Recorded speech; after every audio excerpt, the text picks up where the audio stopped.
It's a little too dark. It's a little too dark.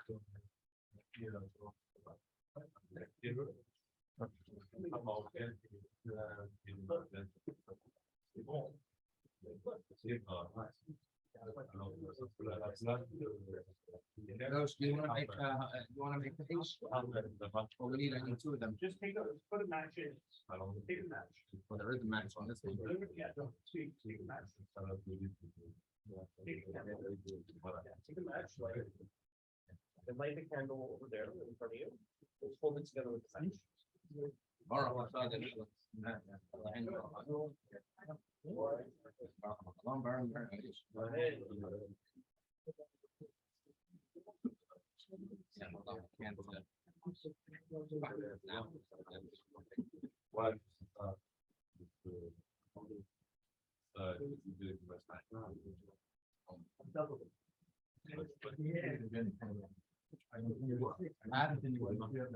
There you go.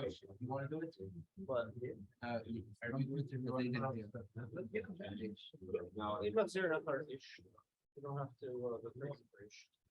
Someone do. Because I already said. So I can force them. No, it's okay. It's better this way. No.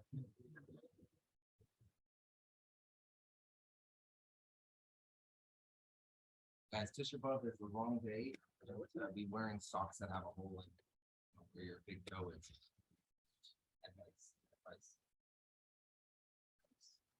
Advice. And ice also. Yeah. Bad day to have ice.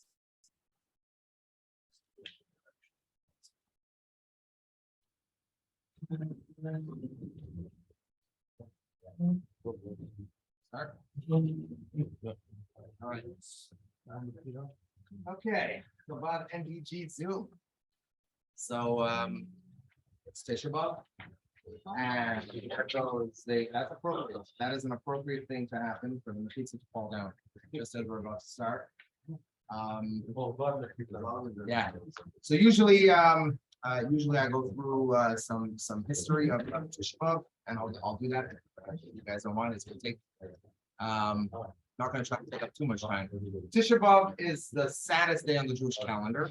It's historically pretty much every disaster related to Jewish history. Not every, but a huge amount of disasters have happened on Tisha B'Av.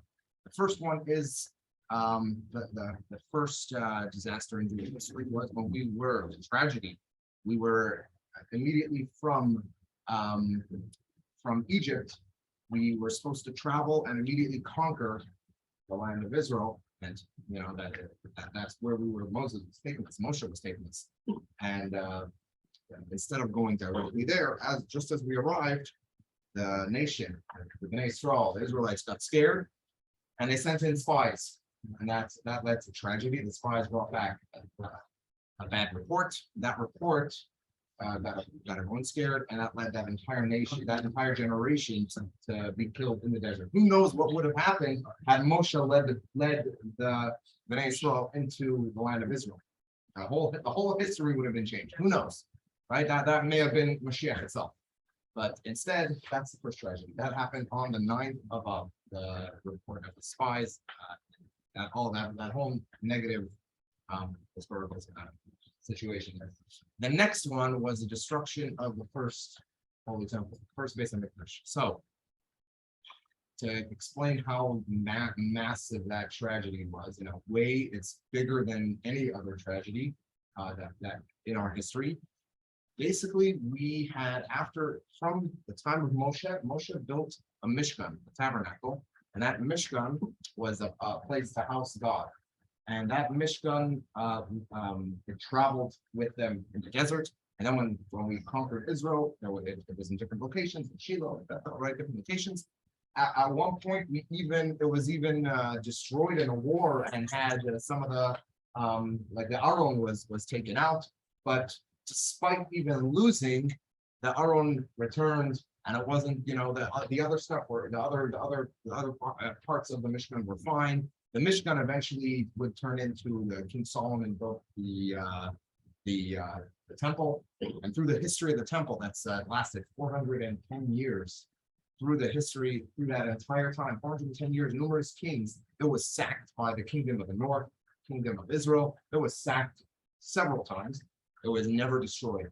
So in other words, we never lost to the point of where it was destroyed. So if you're a Jewish believer in God, you can say that no matter what, our temple, our the Beis HaMikdash, the items in there are there forever. They've been here since the time of Moshe. You walk inside and you point you take your children and point right over there. We have never lost. You see the Kodesh HaKodashim over there, the Holy of Holies. Inside it contains the Ark of the Covenant that is there from the time of Moshe, and that's 400, 500, 600 years early. Well, what could we say today? I mean, we could. There are parts, but that's something quite massive. Now we hadn't experienced massive loss, and then. In fact, there have been some miracles that we had experienced as a nation. So we had at one point the entire when Assyria came and conquered the kingdom of Israel, the kingdom in the north, they actually came all the way down, conquered all the villages, towns, everything around Jerusalem, put Jerusalem in a siege, and then miraculously they fled, thinking that the Egyptian army was showing up when it wasn't. That's a whole other story, how Egypt never really had our back, even though they always promised us. So we reached the end of, in the meantime, there are prophecies starting to come because what happened was the idolatry just got worse and worse and worse. If you read about Molech was human sacrifices, firstborn children were sacrificed to, you hear of hell in Judaism known as Gehenna. Gehenna is the valley of Hinnom, which is near Jerusalem. Right next to Jerusalem, they had they would sacrifice children. You'd hear the screams of the children, the cries from within Jerusalem, and it was something where that lots of people did. There was a lot of terrible things. Under Menashe, it got really awful, and following that time after Menashe, so you have the yeah, we're good. No, can't say that one. So after Menashe, we have there's a brief, a short while after is the King Yoshiyahu, who he started off as a child, and he was very sensitive to the Jewish religion, our religion, as opposed to all the other religions that had seeped in and were either combined or replaced Judaism. He tore down all the. It's a long story. He tore down all the. Now, during his time, he was listening to when he was a youth. There was someone else who was a youth. His name was Yirmiyah. Yirmiyah was having prophecies. These prophecies about the destruction of the temple had predated even Menashe. It was Yeshayahu had already had some of these. So you have, but Yirmiyahu, he wrote this book that we're going to read was written by Yirmiyahu. This is not a report of what happened in the land of Israel. This is a prophecy of what's going to happen in the land of Israel. This wasn't written after. This was written before. And Yirmiyahu, what's neat about him is that the other prophets, we don't have like writings that survived as extensive as all of them, but with him, he was prophesying literally next month this is going to happen, and then it happened. Next month, this and the common folk, right? Most of the Jews started realizing this guy is serious business. But just to explain a little bit of what happened after Yoshiyahu, there was a tshuva movement, right? Everyone returned to God, and then Yoshiyahu, he died. He was the kingdom of Egypt. Egypt wanted to pass through to battle.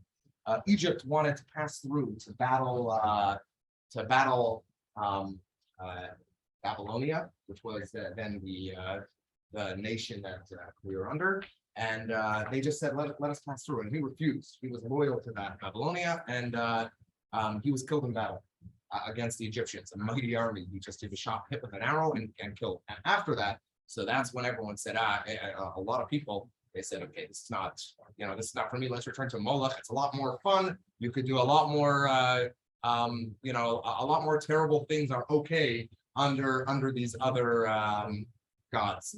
And so that led to a big crisis. And following him, there was several kings that were under the Babylonians.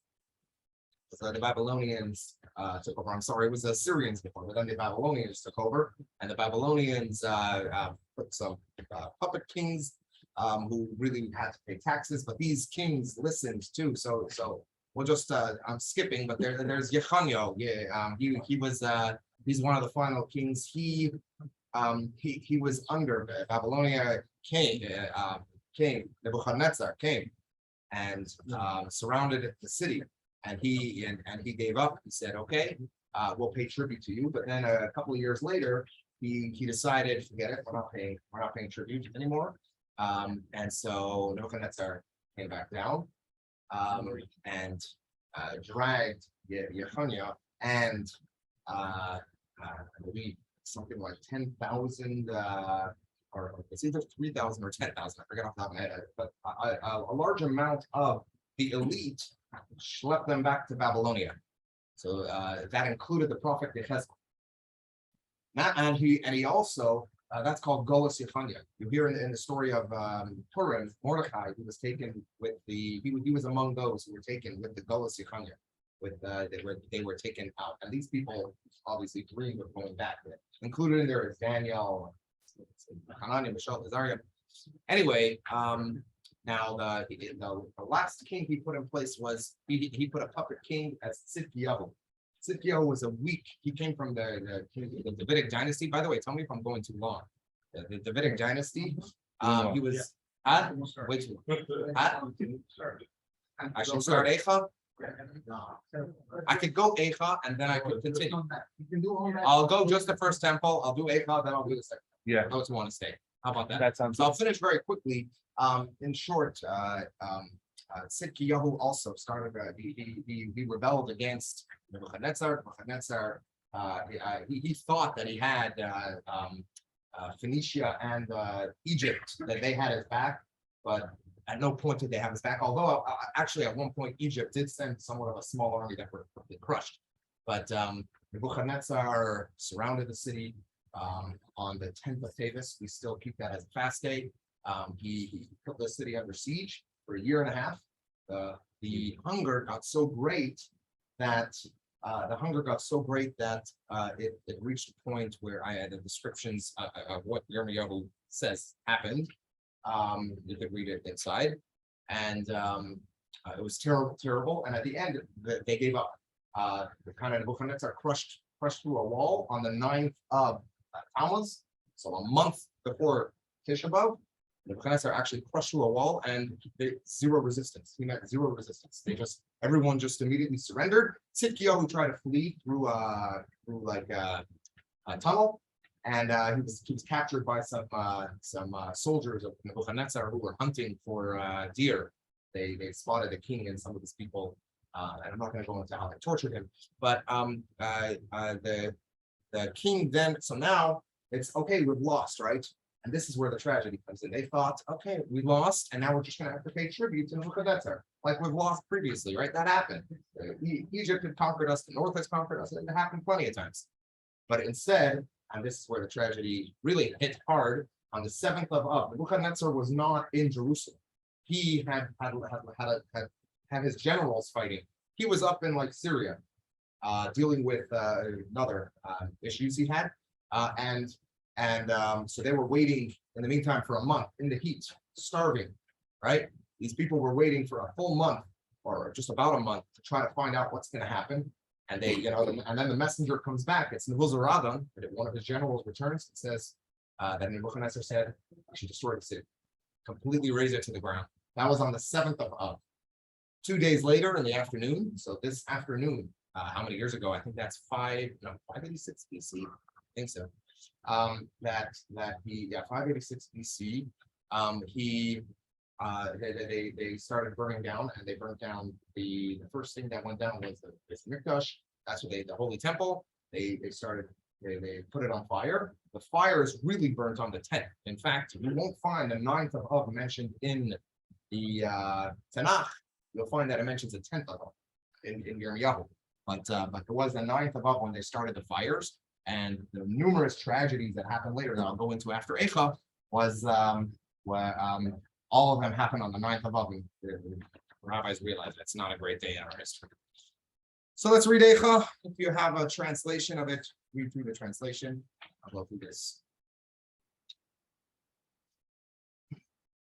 Eicha Yashva Badad Ha'ir Rabasi Ha'yisa Kalmana Rabasi Hagbagoyim Sarasi Bamdina Is Ha'yisa Lomas Bochoyetiv Kebalayla Vidimasach Al Lechya Ein Lo Menachem Mikolayaveha Koray El Bogduva Ayullah le'ayvim, Galsa Yehuda me oini ume roiv avada, Hi yashva bagayim, Loi matza manoyach, Horay fer hisigu avinam mitzarim, Dar chetzi oina velois, Mebli ba'e moyed, Kol she'are Hashem min, Koyane on enochim, V'sulesenu gois lehimar lo, Hayut Zarel Leroish Iva Shalu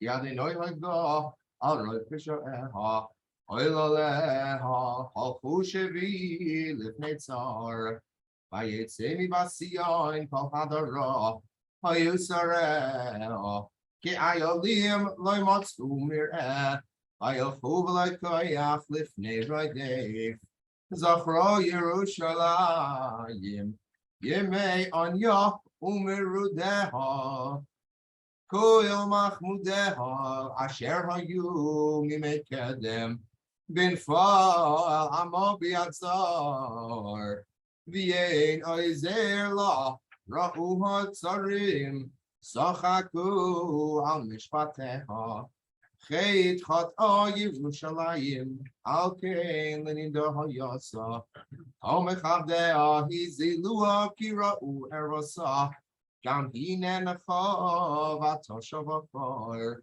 Tum Asa Vishuleha Loi Zafra Acharisa Vateret Floim Ein Menachem La Re'e Adonai Es Anyim Ki Hegdil Oyev Yadoi Parasar Al Komach Madeha Kirasa Goyim Ba'u Mikdasha Asher Tzivisa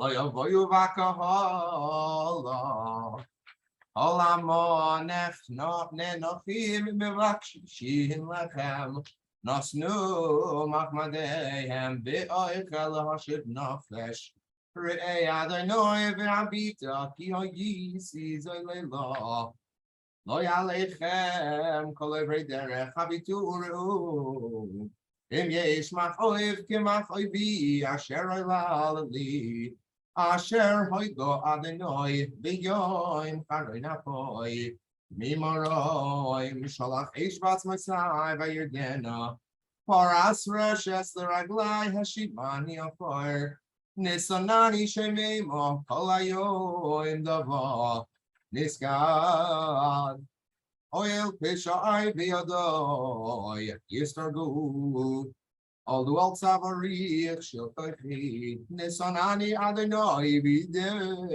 Lapum Silo Palavirai Adonai Vikirvi Hora Olai Moed Lishper Bapuroy Gas Dora Adonai lives to last Basiuda Al Eile Ani Boichia Eni Yodamayim Kirachak Mimeni Menachem Meshiv Nafshi Hoyu Vanai Shoimim Kigavar Oyev Persatzion Biadeha Ein Menachem Allah Siva Adonai Liakov Siva Tzarav Haisa Yerushalayim Lenida Benehem Sadiku Adonai Kipi Sumarisi Shemuna kol ha'amim.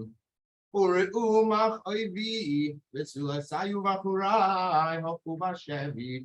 Karasi lam ahavai, hey morimuni. Hoi hanai skenai, boyer gavau. Kivikshu oichel lamoy, vayoshivu es nafsham. Re'ei Adonai kitzar li me'ayef kamar moru. Nepach libi b'kirbi, imoroi morisi. Mechutz shiklo cherev, v'bayis kamoves. Shamu ki nenachani. Ein menachem li. Kol oyev shamu ra'asi sasu. Kiato asisa. Hevesoyim karasa ve'yuchamoini. Tavoy charasam lefanecha ve'oilel lamoy. Asher elalti li akov sha'ai. Kiraboy san choisai ve'libi davoy. Eicha yo'iv mi'apoy Adonai aspasioim. Hishlech mishamayim eretz. Tiferes Yisrael. Zachar Adam Raglo B'yom Apoy Bila Adonai V'lo Yichomal Eis Kono Ois Yaakov Haras Be'avrasoy Mivtzerei Vas Yehuda Higel Haaretz Chilel Mamlocha B'Sareha Goda B'Choria Koil Karen Yisrael Heshiv Achor Yeminoi Mipnei Oyev Vayivar B'Yaakov Ke'esh Lehava Achlo Saviv Dorach Kashtoi K'Oyev Nitzav Yeminoi Kitzor Vayaharoi Koil Machmadei Oyin Ve'oihel Basioin Shafat Ko'esh Kamosoi Koyo Adonai Ke'oyev Bila Yisrael Bila Koral Armenoseho Shiches Mitzarov Vayerev Bevas Yuda Ta'aniyo Va'aniyo Vayachmois Kagan Sukoi Shiches Moyatoi Shekach Adonai V'Tzion Moed V'Shabbos Vayin Atz V'Zam Apoy Melech V'Poyein Zonach Adonai Mizbechoin Yer Mikdoshoy Iskir V'Yadoyev Koy Moed Sermon Seo Kol Nosnu B'Veis Adonai Kiyon Moed Choshav Adonai Le'ashkitz Koy Mas V'Tzion Notokov lo yeshiv yadoy nivaleya vayavel chel v'choymo yakov umolu tovu va'orek she'oreo ibad v'shibar v'recheo malkoch v'sareo v'agoyim ein teiro gam nivi'eho lemotzu chazoy me'adonai yeshvu la'oretz yidmu ziknei v'asiyoin Hello, afar Rosham, Chabru Sakim, Hayridula Oretz Rosham, Visuloy, Sirushagoyim, Kolu Batmois, Enai, Hamamru, Meai, Nishpach La Oretz, Vedi, Al Shever, Basami, Beotek, Oilel, Viaye, Virchavois, Kirya.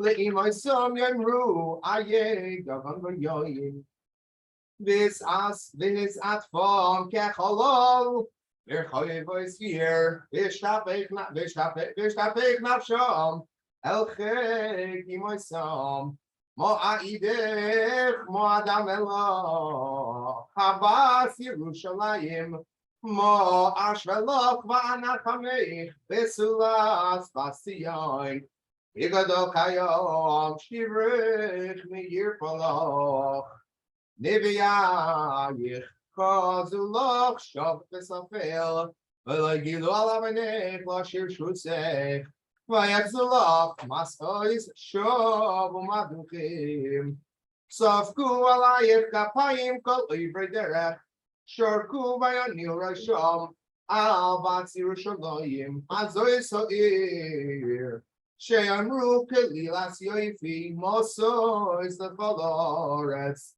Potsu Alayich Bihem Kol Oyevayich, Shorku Vayachar Kushein, Amru Bilanu, Atzayoim, Shekivinu, Matzanu Roinu, also Adenoi Asher Zamam. Bitza Emrasoy Asher Tziva, we make them Haras Velechamol, Vayesamach Alayich Oyev, Heirim, Parents are Royich, Tzak Libam, Eladenoy, Chamas Basioin, Hairidi Kanach Aldimo, Yoim Ovalaylo, Altetmi, Fugat Slow, Altidoim, Basenech. Kumirani Valaylo, the Roish Ashmurois, Shifchi Kamayim Libei, Noichat Nedinoy, Sei Elov Kapayich, Al Nefesh Elolayich, Watufim Mirao, Beroish Kofutois, Re Adenoy Viabito, Limi, Oilatopoy, and Toichano Nashim, Beriam, Oilati Puchim. In Yehareg, B'mikdash Adonai, Kohen B'navi, Shalchu la'aretz chutzayis, Nar v'zakein, V'silasayu v'achurain, Aflu b'charev, Haragta b'yayim apecha, Tavavta lo'ichamota, Tikra, Che'oi mayed migurayim yisaviv, V'lo'yaya, Leon Afadena, Palit Visarid, Asher Tipati Berebis, Yavichilo.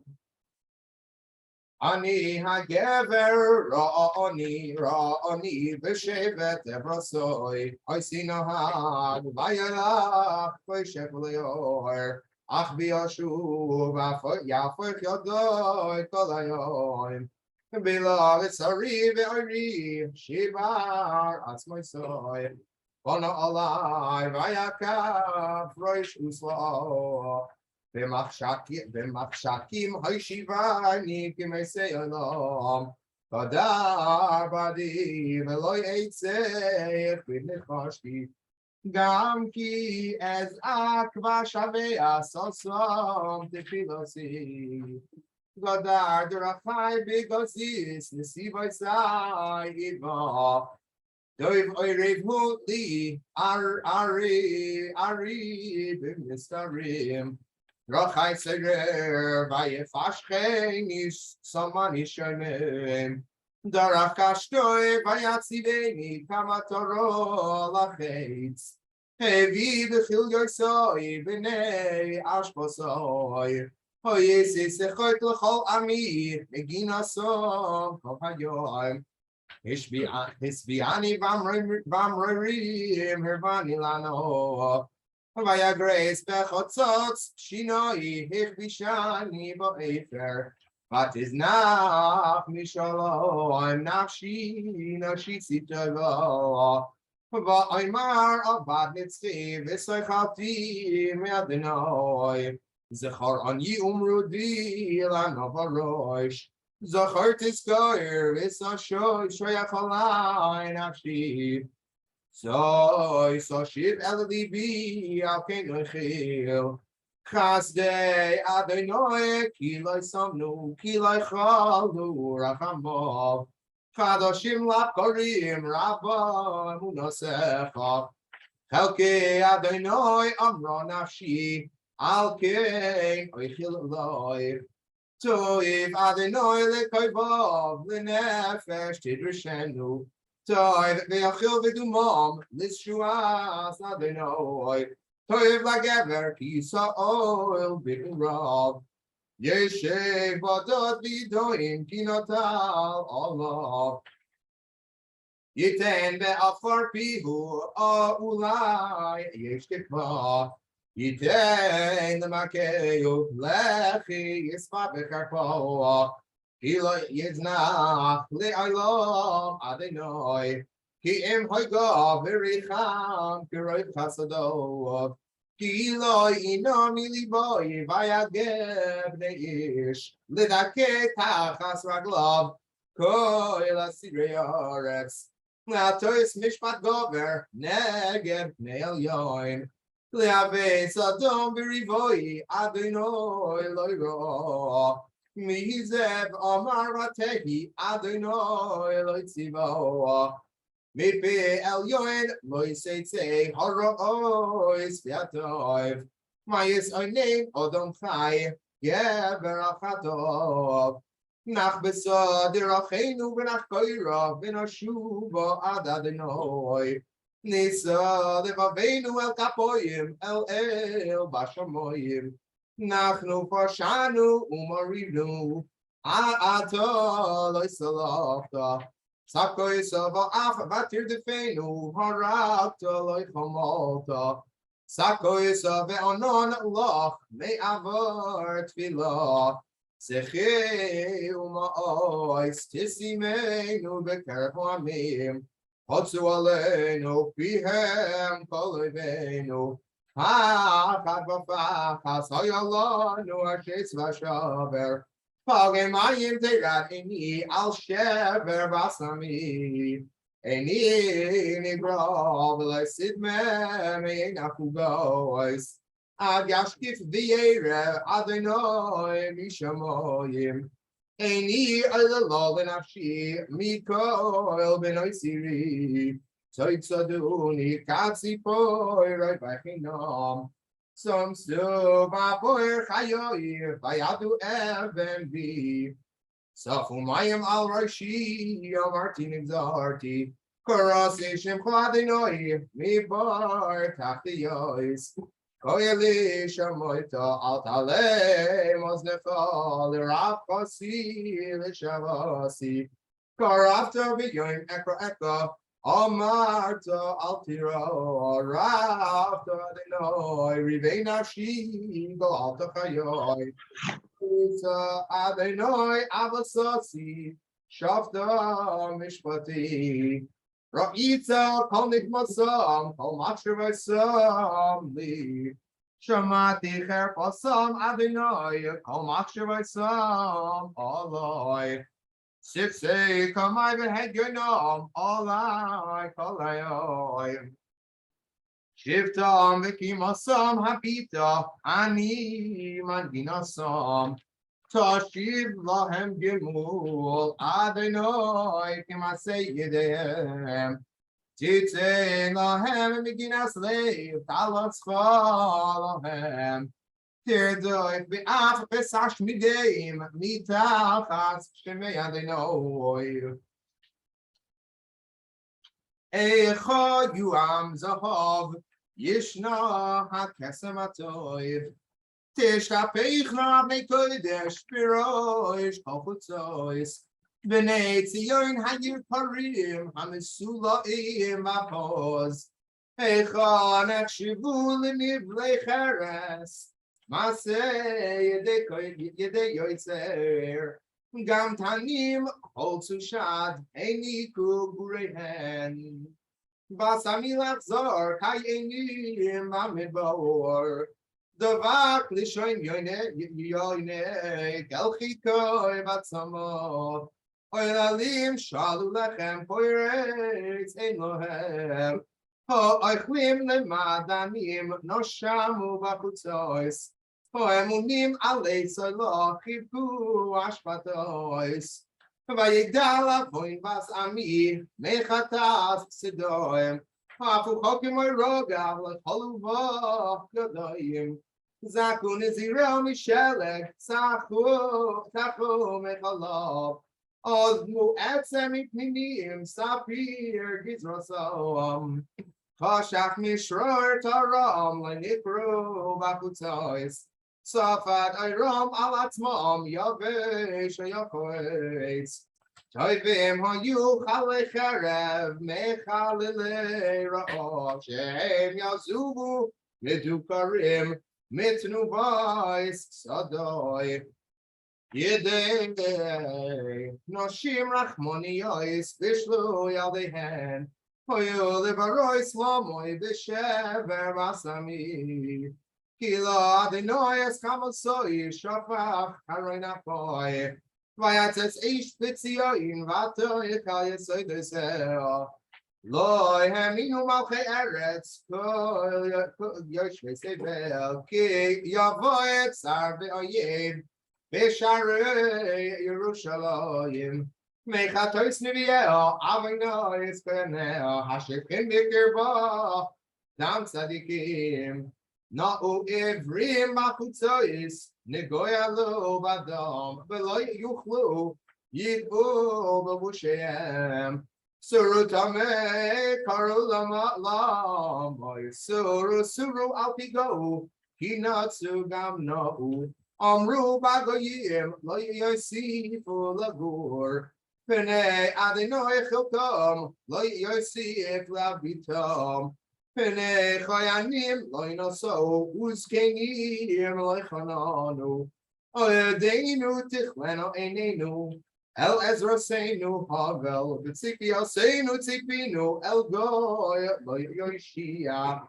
So do Tseadenu, Mileches Berchaveseinu, Karakitenu, Maluyamenu, Kivakitenu, Kalem, or you right Feinu, Minishrei Shamoyim, El Heharim de la Kunu, Bamidbar, Arbulanu, Ruach Apenu, Mishiach Adenoy, Nilka, Vishkisai Asher Amarnu Betzilo Iniat Nechia Bagayim Sisi Vesimchi Bas Edoim Yosheves Be'eretz Putz Kam Alayich Taverkois Tishkiri Vesisari Tam Avonech Bas Sioim Lo Yosef Lehagloisech Pagad Avonech Bas Edoim Gilo Al Chatoisoyich.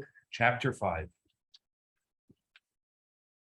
Zechoyer Adonai mechoyolanu habit ureis neplasenu nachlasenu nefkol izarim potenu lenachrim yesemem hoginu ve'ein av imoisenu ke'amonois memenu bechesef shasinu eitzenu b'mchir yavoyu Al Tzavarenu Nerdafnu, Yagainu Velayunaflanu, Mitzrayim Nastanu Yad, Ashur Lispoyalochem, Avesenu Fatu Beinam, Vanachnu Avanesem Savonu, Avadim Moshulvanu, Poirek in Yadam, Benashenu Navilachmenu, Mipene Cherev Ureinu kitzanur nichmaru mipnei dalafos rav.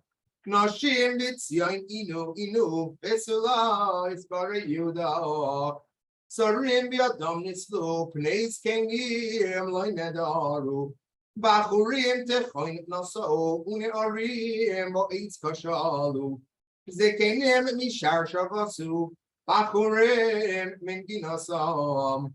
Shavas misois livenu, nepachle evel mechoilenu, naflo ateres roshenu, oinalanu kichatanu, alze, hayada velivenu, al ele chashku enenu, al hartziyoin sheshomeim, shu aliv nochubai. Ata Adonai le'olam teshev kitzachol l'dervadoyer. Lama lanetzach tishkachenu ha'atzmeinu l'erechamenu. Hashivenu Adonai elecha v'nashuva kadesh yameinu kikadem. Ki ima ois maskanu kapatzta aleinu admin oid. Hashivenu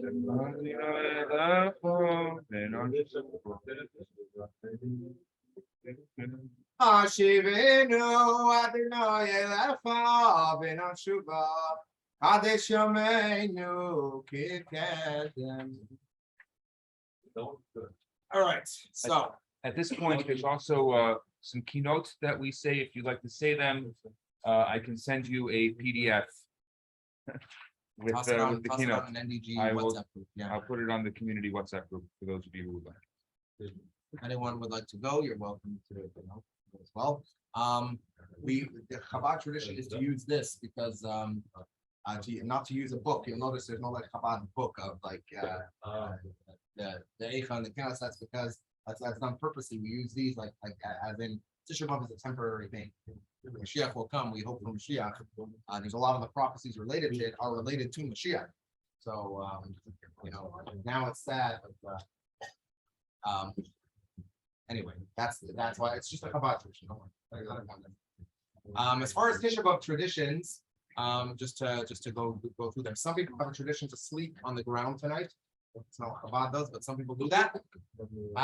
It's good for your back. It's good. Well, I'll say just we fast. We don't wear leather shoes. No marital relations. What else? We don't no learning Torah. So until halfway through tomorrow. Eric is machmer on that. He keeps cholent nittelnach between nittelnach and Tisha B'Av. He keeps a cholent. Some people also keep cholent. Eric, I know, is very machmer on that. Cholent from Tisha B'Av back to nittelnach to not learn. Eric is also machmer on a minute to watch many movies on Tisha B'Av, right? You ask Eric like how long left Tisha B'Av. He says 2.5 movies, right? that's not time, it's balance. Okay. No, but those are jokes. What else? Did I miss anything? What else is what are their traditions?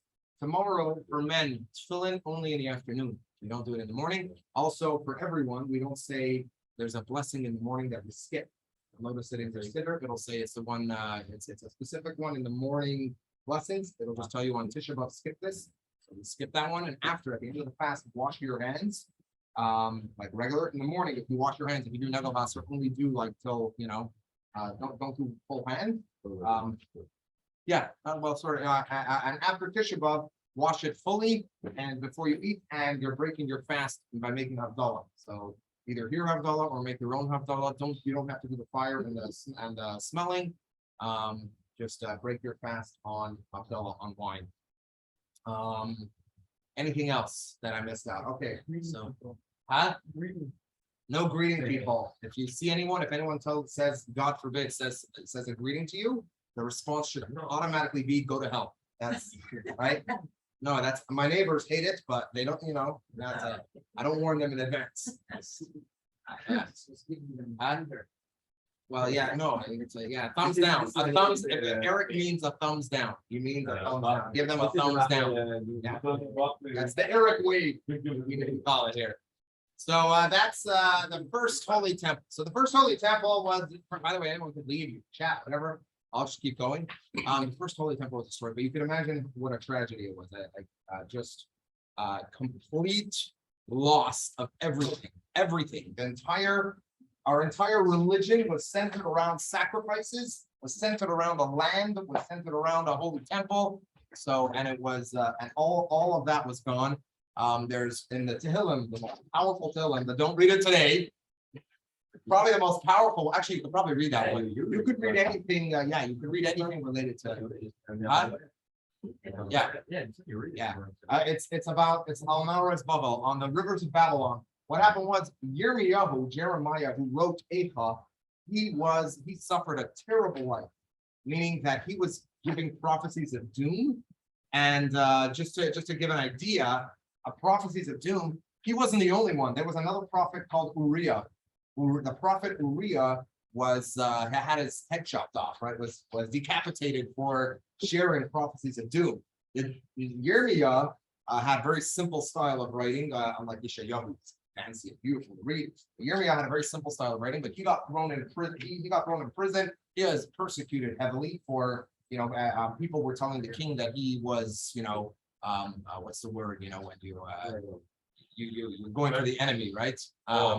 Treason. Yeah. He was really with Nebuchadnezzar, the Babylonians. He suffered a lot, and to the point where right after when they burnt down the place. So there was longer. There's a whole story of Gedaliah, who he was appointed to run, but that didn't end up working. But anyway, the Jeremiah, who he was allowed, he was the king of when they found out that he was giving these prophecies of doom and trying very openly to say, just work with the Babylonians and, we won't lose everything.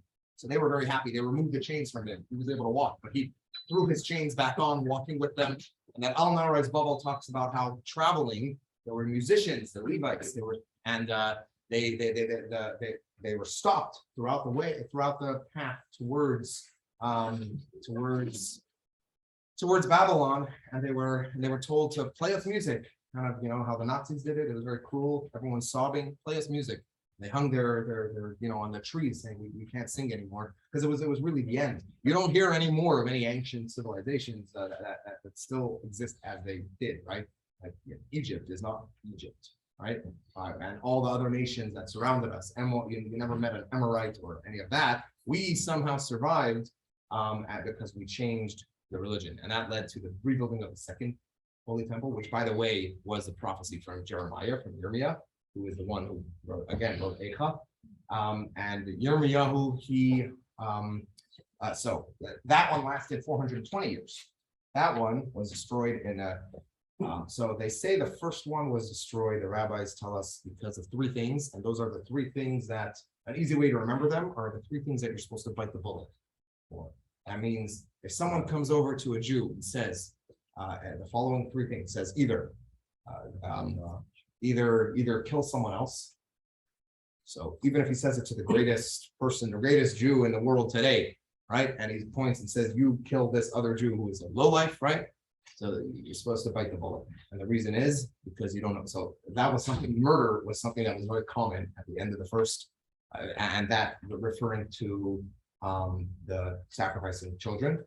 It was also a lot of, how to put it nicely, like incest and all kind of terrible relationships, Forbidden relationships, yeah. And that was a big part of the idolatry back then. In the Holy of Holies, in the temple, like they would have, they had like child prostitutes and anything that you could imagine existed and was inside the Beis Hamikdash. And that was what a lot of them are shouting about. And that's another thing that you're supposed to, again, bite the bullet for. And the third thing is just simply worshiping idols. If someone tells you to bow down to an idol, you're supposed to, again, be killed rather than, and that was the other thing that very clearly they were doing. By the end of the second temple, it's different. That's related to hatred. They say baseless hatred is a thing. So after Tisha B'Av is over, you can go back to your baseless hatred. But for today, like, love everyone equally. All right. And the end of the second temple was a huge tragedy. Again, really disastrous, and we know lots more details about it. I'm not going to go into all of them, but you could read. I would suggest you read Josephus. That'll give you a ton of details. Or the Jewish version is Yosipun. My father-in-law reads it every single Tisha B'Av. There's two books, Yosipun, which was written a couple of like 100 years after Josephus, 100 or 200 years after. But it's like the our version of the story, because Josephus was writing from the Roman side, but he does write from the Jewish perspective. He was someone who was a religious Jew. And but he turned. He actually was a traitor, very dramatically. Actually, very his story itself is very dramatic. But that's what they call OTD. Yeah, but you could get it kind of with him. Yeah, he was he was a commander of. Okay, I'll go into the story briefly. He was a commander of the army. He was a commander in the army, and he in charge of a town that held off the Romans for months. And then they were conquered, but he and a bunch of others ran into a cave to hide. And then the Romans discovered them. And so the people said, let's commit suicide rather than go to the Romans. How are we going to commit suicide? They're going to, each person will kill the next person. So he coordinated that he would be the only survivor. He would be the last person to kill himself, to fall on his own sword. And then he didn't fall on his own sword. He walked out and said, all right, I'm here. I'm on your side. And yeah, so it's a dramatic story, his story itself. And the Romans used him because he spoke the language. He spoke the sprach. He spoke like he spoke like them. He knew he was a religious Jew. You can compare some of the stuff that he brings in his writings to like literally the Gemara. It's very neat.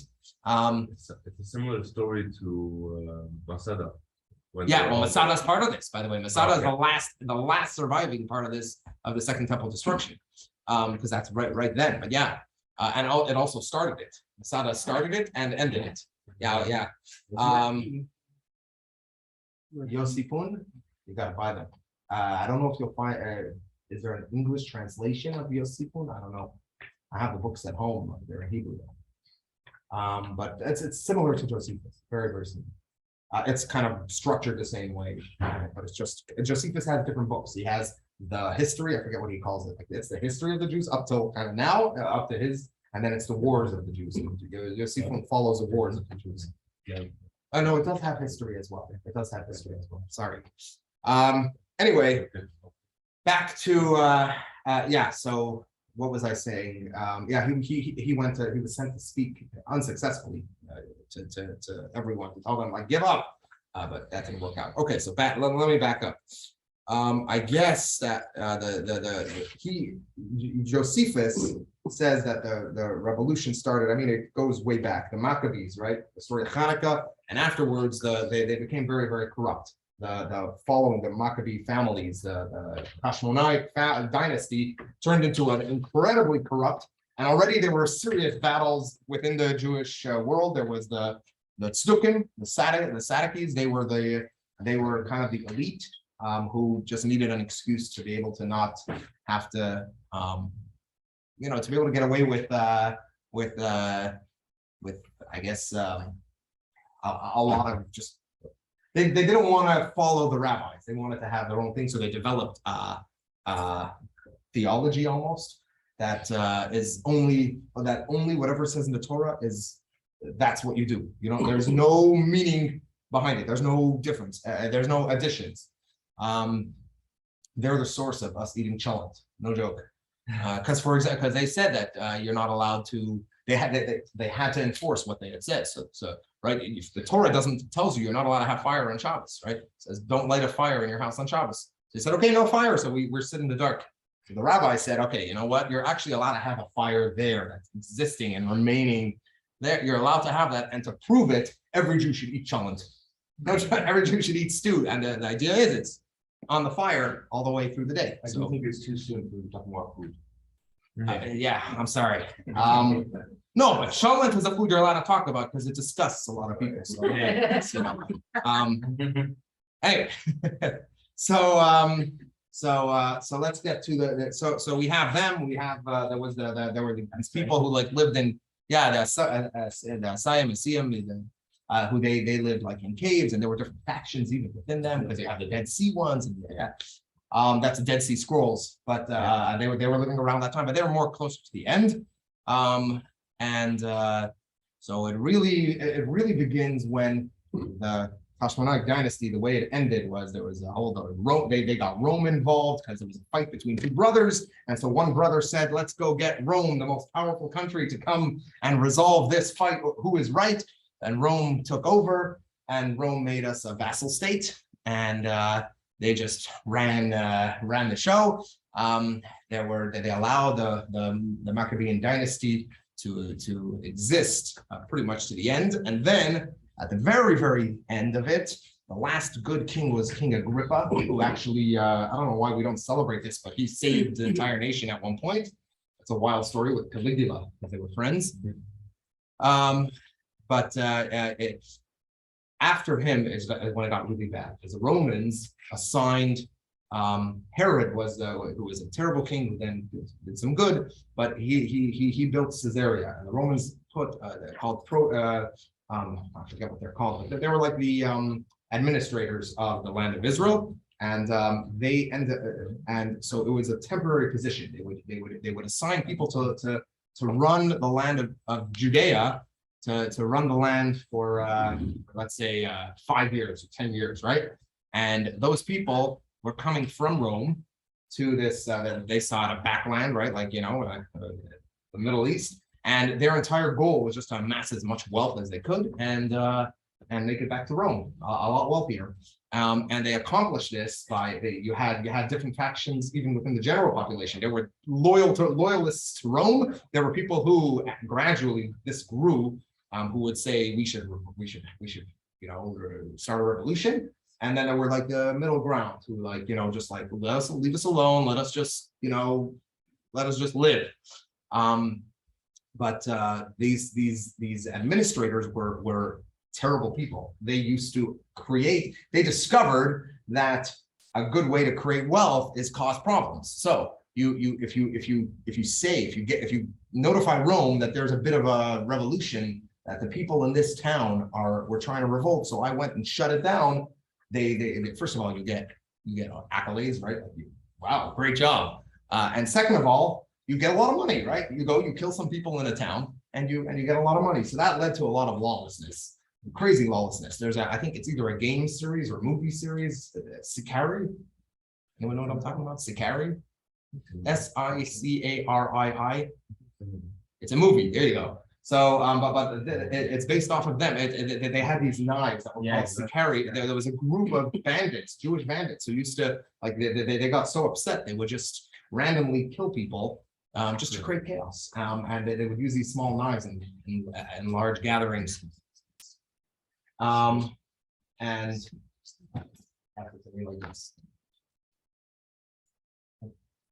this is the chronology. Nice, good. So this is the second temple. So in 3768, that's when Rome begins to appoint kings of Judea.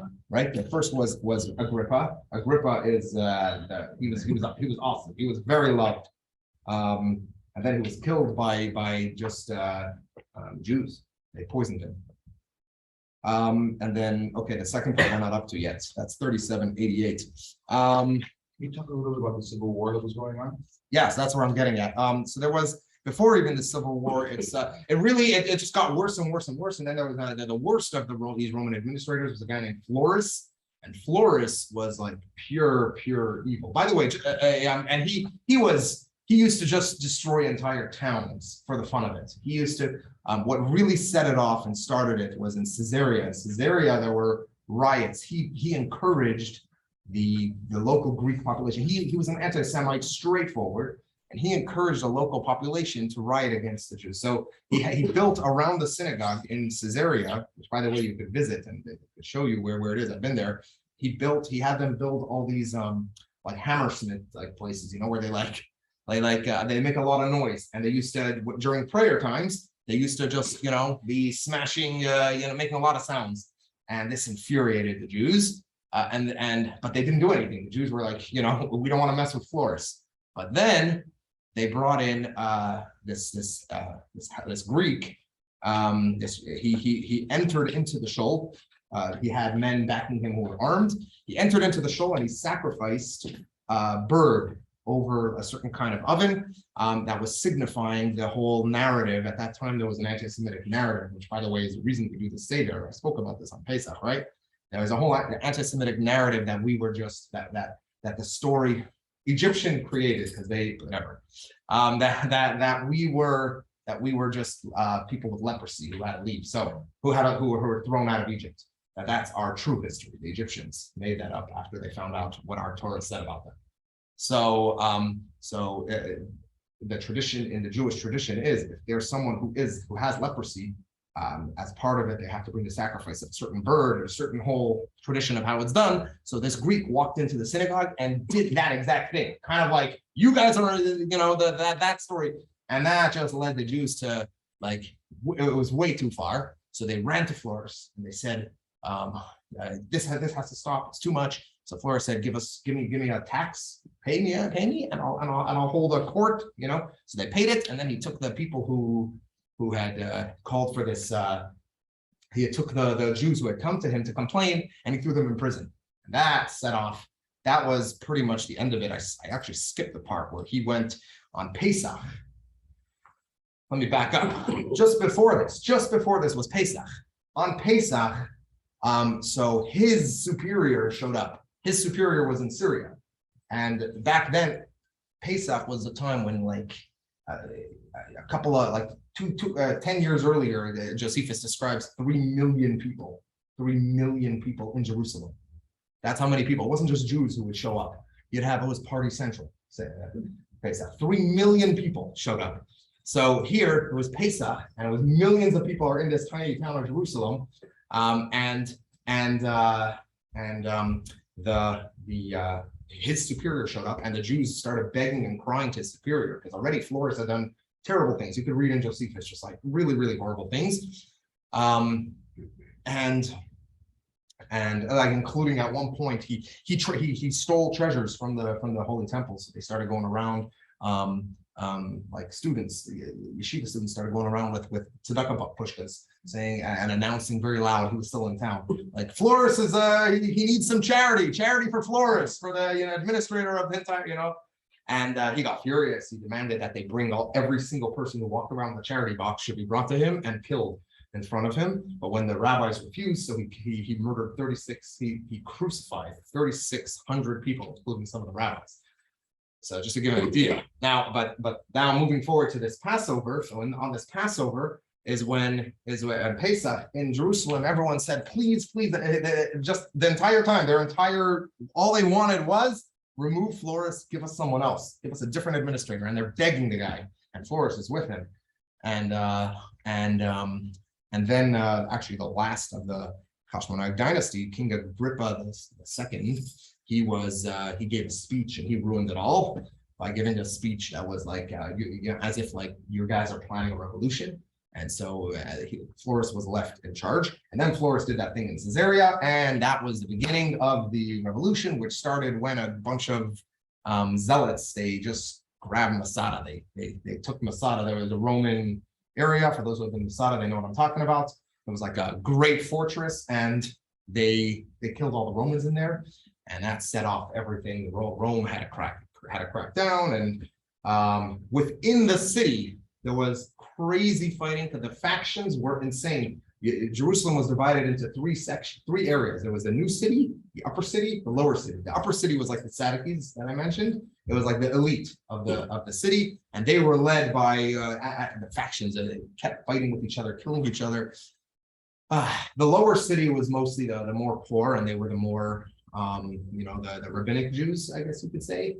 And then the pro-Rome were kind of in the new city somewhat, but they were kind of gone quickly, because but even within the zealots, there were fights, and they were just killing all over, all the time, fighting, killing, and that's along with all the Romans. But eventually they threw all the Romans out, and at that point there was some of them included in the fighting. So Vespasian was the big general. He was sent down with a huge army to conquer Israel, and he very methodically went through town by town by town. There were a lot of towns with fortresses, and he just went one after another, capturing Josephus as part of that. Some of the fortresses just gave up. Like Sipori was supposed to be like the big fortress, but as soon as they saw the Roman army, they said, "All right, come inside. We're yours," right? And they weren't treated well. They were just enslaved, sent to work in the copper mines in Egypt, or the younger ones were sent into straightforward slavery. But they eventually put a siege on Jerusalem, and the battles are very much described. It went back and forth and back and forth, and even within the fighting, the city that was fighting, they had enough food. There were three people, Nakdimun Ben Gurion, Ben Sitzis Kaspa, and who was the third? I forget who the third was. There were three people who were extremely wealthy, huh? Yeah, and they this is before Rabbi Akiva. The father-in-law, yeah, that was Nakdimun Ben Gurion, yeah. So these three people were like they were billionaires, and they had put in reserves in the city of Jerusalem. They had put enough to last a siege of 10 years. Now, just as a by the way, just before the Roman army arrived, it was Pesach. So you had, and still, even though people knew the Roman army was coming, they were so sure that the Jews would be victorious and once again gain our own independence. And they were so sure that it was a very exciting time. They were probably part of history, and they all like crammed into the Jerusalem. So Jerusalem was overloaded with people, and they Rome surrounded it. There was a siege, and the inside, as part of the fighting, they actually, one of the groups just burnt all the food, all the spare food, and that's when starvation set in. 21 years of food. Yeah, oh, 21? I thought it was 10. Yeah, 21 years. 21 years of food. There you go. And it was all gone. And that's when starvation set in. Just like in the first temple, there was starvation. Here it was perhaps even worse. But also, it lasted a while, the siege, a year and a half, I believe, also.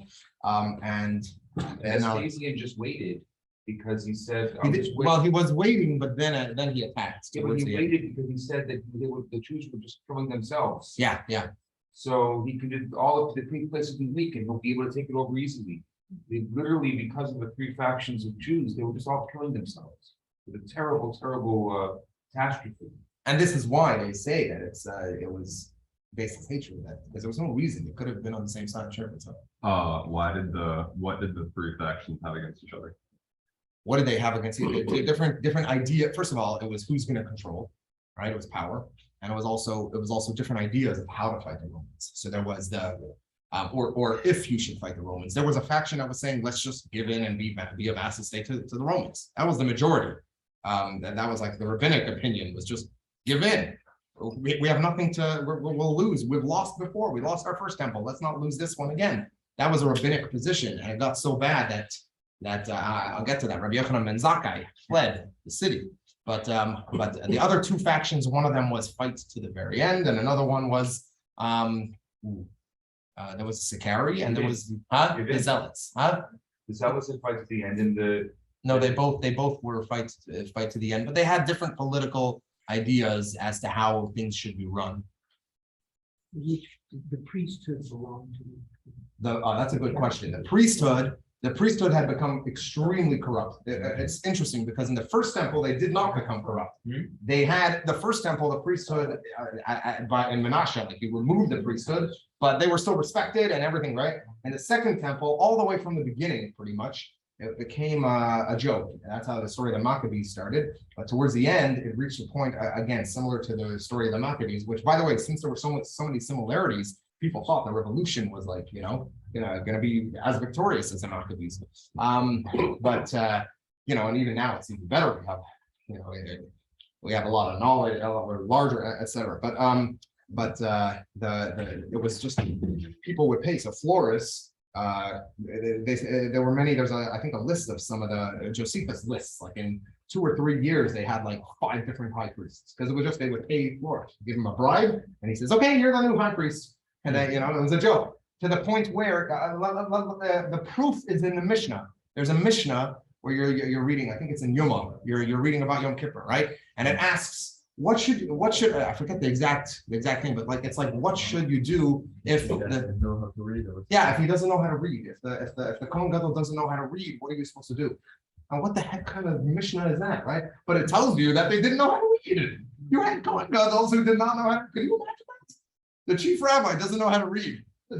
Completely, so it had become just completely corrupted. The money Talks, exactly. That's what happened with the Kohen Gadol. Another issue related to that is, and the Gemara tells us this. By the way, you find all across the Gemara all references. But it's going to pass down within the family. So how is it that he's not able to read? It's not one family. It's many families. Kohanim. There are many Kohanim.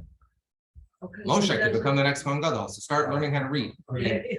Get him an ABC card. Someone. You know what's strange though, the Sicarii in Mexico, Sicarii is the police against the cartel. There you go. Police against the cartel. Sicarii today. But yeah, it's a Kohanim. But also there were non-Kohanim who became Kohen Gadols, such as the Maccabees did that. That was one of the criticisms that the rabbis had against them. Yehuda Maccabee and some of the Maccabees, they just made themselves Yochanan Kohen Gadol, who was not a Kohen. No, sorry, I think it's the opposite. Yeah, the opposite. Sorry, it's the opposite. Yeah. He made himself a king. Sorry, the Yeah. criticism was he made himself a king and a Kohen can't become a king. Sorry, my mistake. But it's interesting because people, the story of Hanukkah is so loved, but we don't really know the entire story. Yeah. It's a very sad story as well. The story of Hanukkah. Yeah. What happened after? And especially what happened after. Anyway, so let's get to The story of Rabbi Yochanan ben Zakkai, that's an interesting story. Okay, should I go with? Yeah. Kamsa Bar Kamsa? I didn't. Yes. Okay, so Kamsa Bar Kamsa. Yeah, the Hasmoneans, exactly, the Hasmoneans. Kamsa Bar Kamsa. Kamsa Bar Kamsa, the story is as follows, in brief. There was a party, and a guy invited his buddy Kamsa, but the Uber went to the wrong place. He went to Bar Kamsa. All right, so it's an Amazon Prime, really bad situation. And the invitation got to a guy named Bar Kamsa. And Bar Kamsa showed up at the party. Bar Kamsa happened to be the host's enemy. By the way, this is why from people like zero parties ever since this story. What do you mean zero? No, I'm kidding. I'm kidding. Tisha B'Av, we don't talk about this. So and he showed up at the party, and the host said, "Hey, what are you doing here? Who invited you?" And he said, "I don't know. I got an invitation." And the host said, "Get out of here. You're not invited to my party." And the guy said, "Please, you're embarrassing me. You're a the rabbinate was there, and everyone was there." So he said, "Please let me say I'll pay for half the party." I said, "No, get out. I'll pay for the whole party. Get out." He was so furious that the rabbis didn't tell him, didn't stand up for him, and the embarrassment, that he decided that he's going to go to Rome. He's gonna mess around, and he went to Rome and told the emperor that the Jews are planning a revolution, and the emperor says, "Bring me proof." He says, "I'll bring you proof. Send an animal to the temple. Send an animal to the temple to be slaughtered in your honor, and watch, they're not going to slaughter it." So the guy says, "No problem." The emperor says, "Okay, let's do that." Sends an animal, right? Perfect animal, and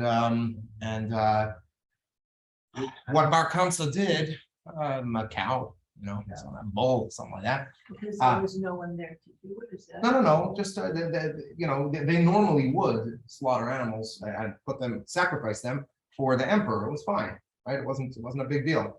What he did was he gave it what's called a mum. A sacrifice has to be perfect animal, like without a single problem. He gave it a problem that the Romans wouldn't consider a problem, but we do.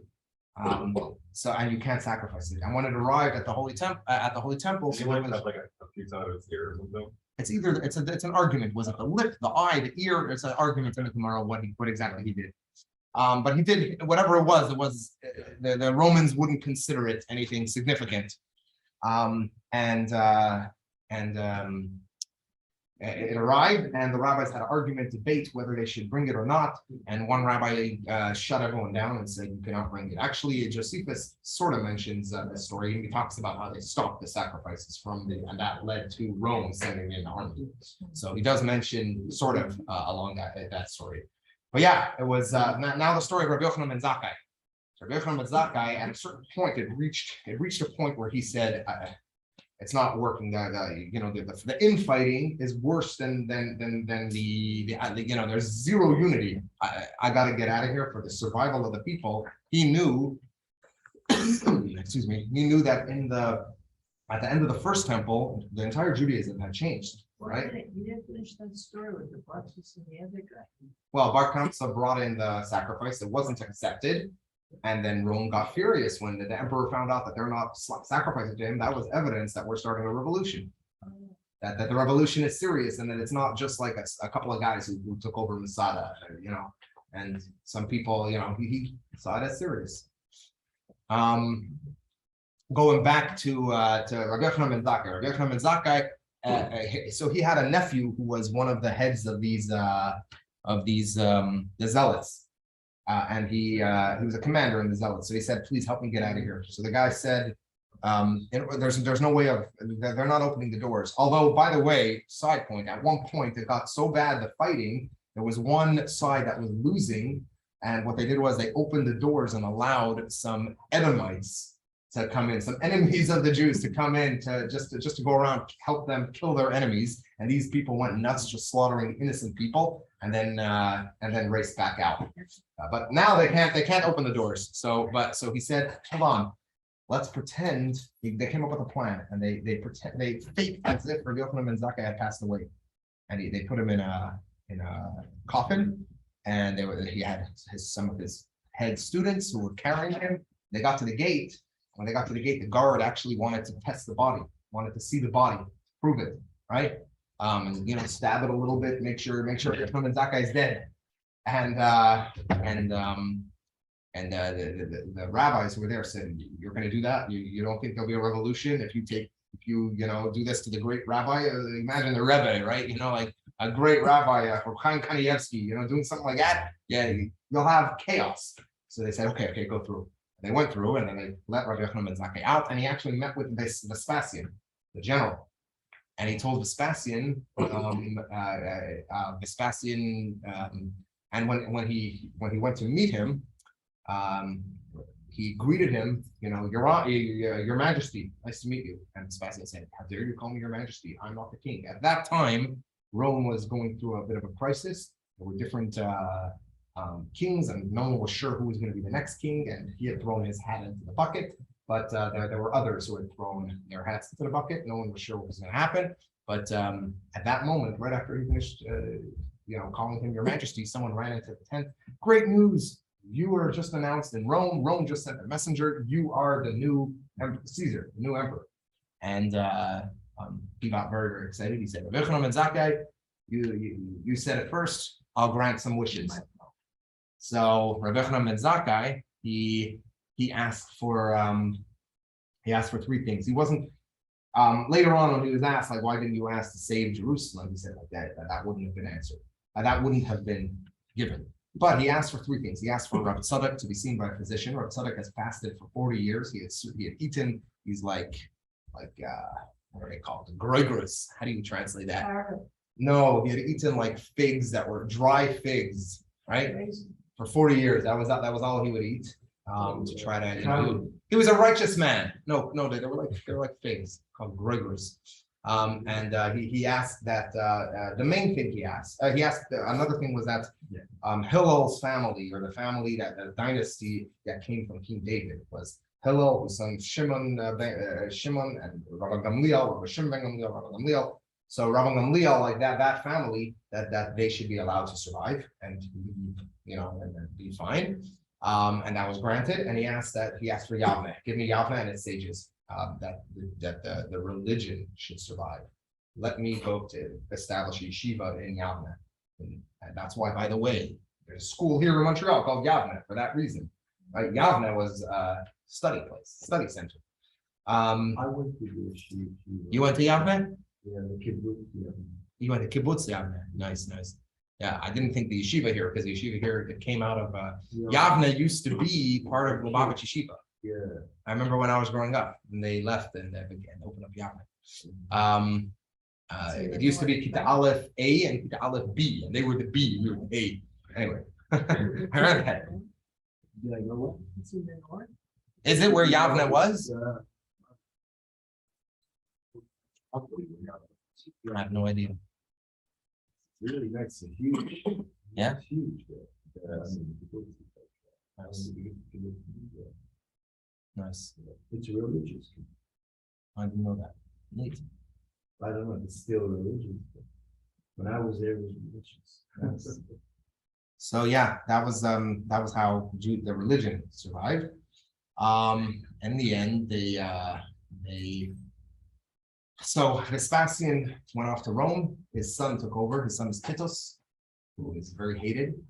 Titus took command of the army. He was not an emperor in Rome, and Titus he waited it out, and then at a certain point he just started smashing. He started in the new city of Jerusalem, where there's a lot of drama. You can really read it. It's actually kind of cool. Like, he built a ramp, a large ramp, to try to go over the wall, or hit and hit the top of the wall or something, and he started bringing on his ramp these machines that he had built, like what are they called, battering rams, right, and stuff like that. And as it's going up the ramp, what had happened was the Jews inside had dug tunnels right underneath the ramp without him realizing, and right at the end of the tunnel, they burnt a bunch of oil, and the whole tunnel collapsed and crushed all the equipment. But they eventually made it through, and they just destruction in the new city, and they went next to the Temple Mount. Most people think that that was the end, that Tisha B'Av is really the destruction of Jerusalem, but it's not. Tisha B'Av is the destruction of the Beis Hamikdash. So they went for the Temple Mount, and there was battles, a whole bunch, dramatic, a lot of drama. And on Tisha B'Av, they finally captured the Holy Temple, and there were tens of thousands inside hiding, and all sorts of stuff. And Titus wanted to keep it. He wanted to keep it. That we captured it. Look at this beautiful thing that we captured. We're gonna have, or at least so. So Josephus says, and he said, no one do anything, but the fighting inside was so fierce that one Roman soldier, he climbed on the shoulders of a friend and threw a torch of fire inside one of the rooms. By the way, one of the rooms was called the Lishkas Palhedrin, which the Palhedrin is not like the Sanhedrin. The Palhedrin means the like Romans. There was a room where they're whatever. I'm getting too sidetracked. So the place went on fire, and the fire, that's when the Jewish fighters just went even more nuts fighting. And there was a Meron situation of a crush, right, where everyone started running. Many people died there. There were bodies everywhere, Romans and Jews. And eventually they just burnt down the entire Holy Temple. It started on Tisha B'Av, it continued, and the Romans just got more infuriated because of the heavy fighting. And then after Tisha B'Av, they continued. They crushed everything. The only thing remaining standing is the Western Wall, which the Western Wall is not part of the Beis Hamikdash. The Western Wall is part of the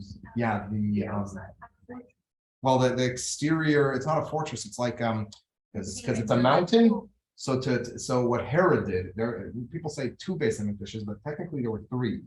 Herod, he took down the second one, and then he built a platform that it would be straight and more beautiful. It was made of marble and gold, and it was white and gold, the entire Beis Hamikdash.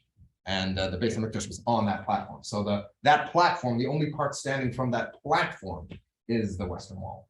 Everything else, that's as close, as we could get. Everything from the Temple Mount now is, haven't been able to do archaeology on there because of political situation. No, actually, I went up there with there's Yeshivat Haravite. You went onto the Temple Mount? Yeah, no, but in the parts that it's if you go in the mikveh, you're allowed. And we went past the easternmost part of the Western Wall, and it's just maybe 100 feet north of the ramp where they would have brought the red heifer, and they have a mosque there now, and they have a bunch of wooden beams that are under some tarps.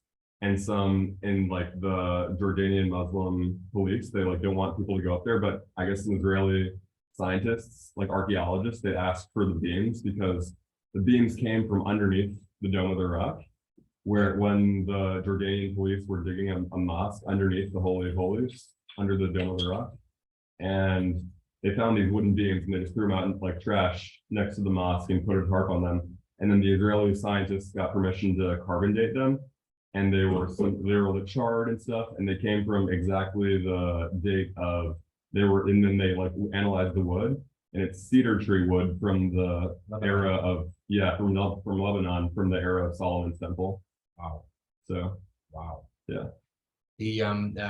I've read that the garbage that Israeli archaeologists go through the garbage. When they do construction on the Temple Mount project. The sifting project. Yeah. That's and they found stuff. The Acacia trees, yeah. So no, I think they were cedar. I'm not sure if they were acacia because that came from Hiram, from this Lebanon. There's a whole that's a whole nother discussion. Anyway, so after the destruction, so that you can imagine that disaster. 1.1 million Jews killed in that, according to Josephus. Countless more who ended up dying fighting lions or working in salt mines or and the Romans paraded them. Today you could still see the Arch of Titus in Rome. My wife was there on Tisha B'Av. On Tisha B'Av, she went to the Arch of Titus with candles with some friends. It's emotional, to go somewhere like that on Tisha B'Av. Okay, so that's the next disaster. Afterwards, the next one, I'll try to be more brief in the other ones, but there's Beitar. Following the end of the destruction of the Second Holy Temple, it was Rome took over, and Rome they razed Jerusalem, like they just completely destroyed, and there were several revolutions because Rome really did not treat the Jews well at all. And so you have the Kitos revolution, which the argument over whatever they were battling Babylonia. So according to most opinions, the reason for the revolt, it was very coordinated because it was across. It was in Egypt. It was in Israel. It was like anywhere where there was a Jew. In Rome itself, there was a huge revolution, and because they were worried that Rome, if they conquered the Babylonian Jews, was going to have control over all the Jews. So the Jews, somehow coordinated, but we don't know that much about that whole revolution because most of the writings come from the non-Jews and specifically anti-Semites. So of that time. So, but anyway, there was that, and that one wasn't so successful. It was shut down quickly. But then there was a really successful one. That's Bar Kokhba. That was in Rabbi Akiva's time. But Bar Kokhba really, he became. He was very successful. He literally had a period of time where we had autonomy, we had independence from Rome in certain parts of it, and it was massively successful. And then Rome came and shut it down, and it all ended in a town called Beitar. Notice Jerusalem's not there. No Jews were allowed in Jerusalem. But in the coins that he minted, you could see like some of it has like parts like. I read a whole theory about how it's believed that he was trying to build a third holy temple, because you see like ramps and certain things were being built on the back of coins. But in Beitar, they came and they just a bloodbath. They killed hundreds of thousands there. That's where the center of the rebels were, and that happened on the 9th of Av. And already they're seeing the pattern, right? The first base image destroyed, the second base image destroyed. Beitar, where hundreds of thousands of Jews were killed again. The end of the revolution, rabbis, like gruesome tortures are described. We read about the 10 martyrs. So a bunch of them are related to that era of that revolution. Rabbi Akiva, for example, who was a big supporter of Bar Kokhba. And in fact, they didn't allow us to bury the bodies of those who were killed in Beitar in that revolution for many years. And the bodies, they just piled them up. They were just there, left out in the open, and we added a part of into benching, into Birkat Hamazon. We added a part when they gave us permission. So we were so grateful just to be able to bury well, at that point, it was probably just, actually, no, I think the Talmud says that they remained. That's one of the miracles. Yeah, one of the miracles. I mean, they They remain intact. Yeah, they didn't decompose. But anyway, that was the next one. But then you go through history and there's just tons of them. There's England in the 1200s. They expelled all the Jews. That was related to, first of all, England, massive anti-Semitism there. The original blood libel the first blood libel is out of England. The first few blood libels are out of England, and just serious anti-Semitism. And it was supported, and it was based off of the king had lost some wars, so he needed money, so he decided. But it was also anti-Semitic. He said it was, we were practicing usury, right? We did some research and found out that people from London and England, 80% of their DNA is Roman.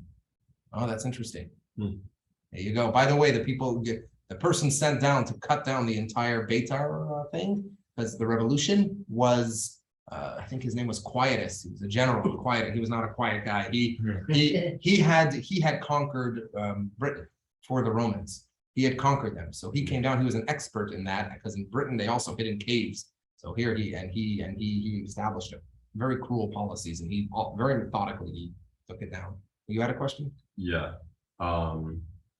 How, if the Jews were taken as slaves all over the Roman Empire, and then years later, they somehow became the different Jews that were in Europe and Spain, wherever. No, that didn't come necessarily from them. Oh, They, the different Jews. did they all just die, or like, did they ever like escape or buy their freedom? Or You don't hear about that much. You do hear, well, the oldest Jewish document in existence is from Egypt. It's a family, it's family documents. If you it's really cool to read.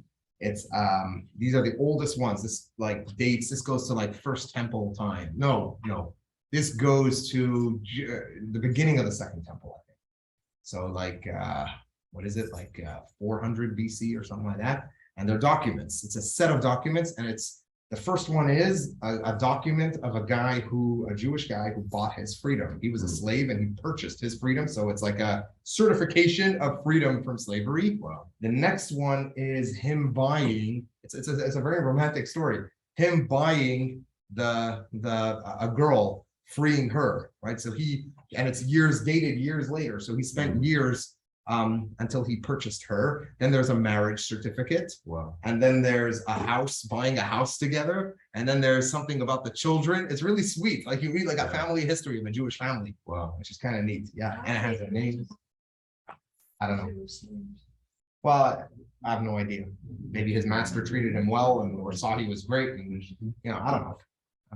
At the beginning of Doesn't the- give those details. At the beginning of the book, it said that the two angels, Gabriel and Ariel, were for Israel. At the beginning of this book. Yeah. Yeah. But then they turned against them. Why? They Well, said they that's loved- a mystical more thing. It's I'm not an expert at that. I don't know why mysticism. I'll let Rabbi Bernath and Rabbi Yosh answer those questions. But I don't know. No. It also might be a poetic thing. If you'll notice, as far as poetic things go, some of the chapters are literally in the olive base. Actually, pretty much all the chapters are written in the first letter of each thing. It's in the olive base. I got it. Look, Eicha and Bachai, Galsa, Darche, right? Like olive they base, Gimel, explained it Dalet, across the- which is a poet. It's an acrostic. Yeah. It's was a style. Yeah. But it might be poetic. It might be, mystical. I mean, he's talking directly to God. So who knows? I don't know. But the angels were against each other. I don't know. No, the two big, not. The angels turned Well, against. You're saying in this book, It's not directly in Eicha. in the book at the very beginning, the small, like. Yeah. The like in introduction. the Torah, when you look underneath and you have like a whole explanation Oh, of everything. Yeah. So this is the very beginning, as that also, that Gabriel and Raphael or Ariel, two angels left Israel, and then they turned against them. So that would be something that would be Talmudic, right? Like from the Talmudic time, that's very, very that style of writing. And beliefs, yeah. I wouldn't know like it's not my area of interest, to be honest. Okay. I don't know why. I don't know. Oh, well, the why, I mean, it would be what the rabbis say. Okay, The does three it show things, the murder, the immorality, and the idolatry, right? That would be the reasons why it would lead. It would lead, right? Were The people protection actually- of the Jews Were people actually doing child prostitution in the Holy of Holies? in the temple. I'm not sure if in the Holy of Holies. But like in the temple, that was Yeah, absolutely. that's Read about it. You only know this because the prophets are blasting people for doing that. And you read about Menashe. But you're saying it has like the prophets weren't even witnessing it; they were just knowing. They were witnessing it. Yeshayahu was from the elite. Yeshayahu, I think, was a nephew of the king. So he was from the elite, and his style of writing, read Yeshayahu, it's beautiful. It's like poetic, the whole thing. Very nice. The elites were doing this. Yeah, of course. People don't know what it says. It says Isaiah. Isaiah is Yeshayahu. Yeah. He was prophesizing in the northern. No, not Isaiah. Isaiah was prophesying in the north. No, I think he was in the south. He was in the south, I'm pretty sure. There were prophets in the north. No, that's you're thinking Elijah, Eliyahu. Eliyahu was in the time of and Elisha. They were in the time of Ahab. Yeah. Achab. But he comes years later. What else? So we mentioned the expulsion from England, the expulsion from France. There was an expulsion from France that happened. That was just after the Black Death, 1300s. Oh, no, it was just before, because they were expelled again, but one of the expulsions from France, the first one, 1306, that was, Rashi. no, Rashi's in 1100. Yeah, this is after, yeah. But one of the kings, he wanted, he lost wars. Again, I don't know the answer. After No, they lit the fire, it says. Huh? It says the angels lit the fires. I know, but that's It's more midrashic. it's a midrashic cave. Yeah. Or again, I don't know. That's not my area of expertise. What? It adds to the poetry. It adds to the yeah, it gives it some flavor. Huh? That's No, it's so what was I saying? No, it's a different style of storytelling. Yeah. How stories were told, the messages. Yeah. There's a lot to anyway. What was I going? So then there's that. Then there's the expulsion from Spain. That's a huge one, a huge disaster. That was signed on, I think it was signed on the 7th of Av, but it was in effect from the 9th of Av was the last day that Jews were allowed to remain in Spain. What was signed, this was the last day that they could convert. Right, the last day that they could convert, they had that choice. And it was released a couple of days earlier, the expulsion. Ferdinand and Isabella, who, by the way, there's a street here named after her. Not only that, there's in that Clanranald Park, they have this stone thanking her. She's so wonderful. Yeah. Freaking Isabella, who signed the expulsion, created the Inquisition. I think about it every time I go down that street. Yeah. There's at one point, I don't know why they didn't, like the community Sepharad should do something about this. They should rename it. They should rename it like Abraham de Sola. Right? He was like the first big rabbi in Montreal. He's Sephardic. Anyway, survivor from Jet. They didn't just go to Morocco. They went everywhere. The first thing, actually, that's for a whole nother. I'm actually doing a whole series on it later. But like they went to Portugal, and in Portugal they got. Anyway, They used them as spies in Spain. Yeah. They used them as spies. Well, there were pirates. There were pirates who hated Spain. Yeah, that too. Spain was the enemy. Yeah, Spain was the enemy. Still hated by many Jews. But it's weird because Not just it was Spain, also the Iberian Peninsula. further down in history, England was the enemy of Spain also. Mhm. So it's like a vicious. Yeah, So- but anyway, after the that 1492, Yeah. there's still more. There's World War I started, the assassination of what was it? Yeah, that was on Tisha B'Av. Right. And the signing in World War II, the signing of the final solution was on Tisha B'Av. And more recent, It's strange that he had the same name as what the husband of Isabel. Ferdinand. Oh, interesting. Yeah. And the last one, most recent, I would say this might be controversial, but the Gaza, the disengagement in Gaza, 2004 or 5? 2005. Yeah, that happened on Tisha B'Av. And what went down yesterday? Gush Katif. Right. So Gush Katif, my sister-in-law, Kavi Rus, lives here. She was in seminary, and for Tisha B'Av, she decided to go to the Kotel. She was in Israel seminary on that in 2005. She went to the Kotel. She's praying, and all of a sudden, busloads of people who had been torn out of their homes in Gush Katif, in what's now Gaza, right, parts of Gaza, arrived carrying their Sefer Torahs. And these people arrived sobbing. She was on the women's side, but on the men's side, you could hear the wails, the pleading to God, how can you do this to us? They brought their Sefer Torah there. She said it was the most emotional Tisha B'Av in her life. And yeah, I would say that's a disaster. Removing Jews forcibly from their homes. Look what it led to, right? Give up land for nothing. Anyway. Yep, do not give up land. All right. That was terrific. Oh, my God. Thank you so much. No, that was terrible. Tomorrow. Part 2 tomorrow. Part 2 tomorrow, exactly. 6 o'clock.